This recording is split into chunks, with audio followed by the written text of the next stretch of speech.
But the number one gaming news is that Sony has filed a new patent for a new controller in Japan. Because the patent is in Japanese. Link down below, by the way. In the article, link down below. But Sony has filed this new patent for a new feature on the new controller, which actually explains a previous release. Because in December 17th, so a couple of weeks ago, Sony introduced this back button attachment to your Dualshock controller, like out of nowhere. Yeah. I was going to put it down on, I think, last week's, like, oh, it has a back button, and it was just such a weird. Yeah, you weren't sure what it was. Yeah, it's not a weird attachment, but it's just kind of like they release it a year before the next gen comes out, and it's not weird, but more you just see it and like, why? Yeah.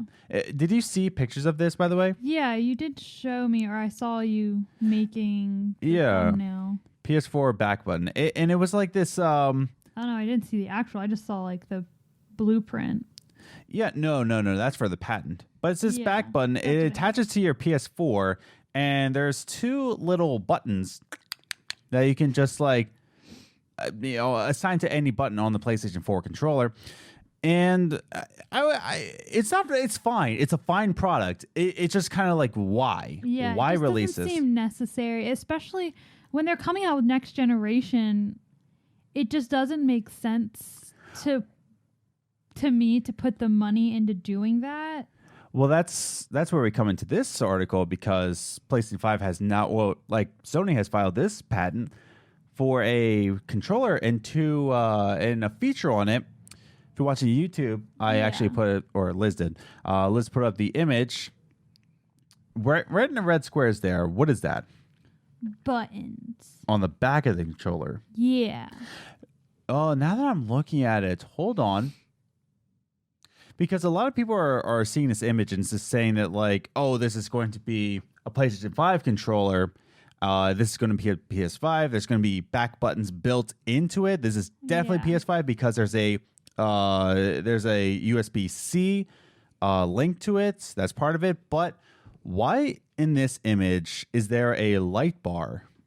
Maybe there's a light bar in the new one. No, they are confirmed that they're taking away the light bar to save on battery. Maybe they forgot to change the blueprint. That's possible. Maybe they just forgot that part. Well, it's just interesting. I mean, I doubt it, because it's PlayStation. Like, it's a pretty big company to make that big of a mistake. I don't know. I don't know. Because again, that's what I mean. Like, as far as the attachment for the DualShock 4. Yeah. It just would make no sense to me why they would put the money into building this product for a controller. Yeah. That, yes, you can still use with your PS5.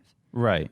But why would you put money into making something for a PS4 controller instead of just putting it as built in on the PS5 controller? I mean, I guess... Like, especially if it's unnecessary. Like, if they're necessary to play the next gen, that's one thing. Yes, we need those attachments on the PS4 controllers for them to work on the PS5. But if they're just ones that we can assign to whatever we want, then why? It is weird. Like, this whole thing is just weird. I mean, everybody's trying to say that, like, oh, they're just taking inspiration from the Elite Xbox controller. Yes, and I thought of that too. But it's just kind of like, I don't know. It just seems so unnecessary for the end of a generation. Like, but then you get a year with it. But then, like, if the PS5 controller is going to have two built-in back buttons, or like back, I don't know. It's just strange all around. Yeah. Like, just the look of these on the patent, it's just kind of like, oh, okay. Well, the patent's kind of a mess. But this could be the future of next generation. I still remember when the original Xbox buttons, they were just the white and the black buttons. Yeah. There was no shoulder buttons. And then when we got the 360 and there was these shoulder bumper buttons, like, what is this? Yeah. And it just made life so much more convenient. This could be the future of controllers. What I'm noticing is that one side of it is 13B, the other side is 13A. So I feel like different directions do different things. Like, I don't think it's a bumper. I think it's a switch. Not a switch, but like a trigger. That's what I meant. Like a trigger. Like, going this way means one thing, going this way means the other. Maybe. That is interesting. I don't know. And you'd have to do it at the same time because they're labeled the same thing. This is just... Well, the patent is in Japanese. I don't read Japanese. If anybody does, write down in the comments below. Yeah. What does this mean? Like, what do you think about this patent? Yeah. It's just interesting. If anything, it's just really interesting to look at and just wonder what is to be. But yeah, quite interesting. I like it.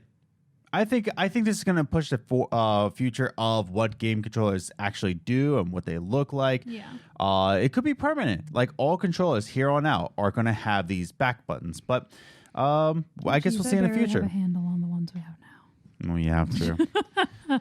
But write in comments down below. What do you think about this patent? Do you think this is going to be the future? Do you enjoy that there might be just built-in back buttons? Write them down in the comments below. I want to hear all of your thoughts and any of your thoughts.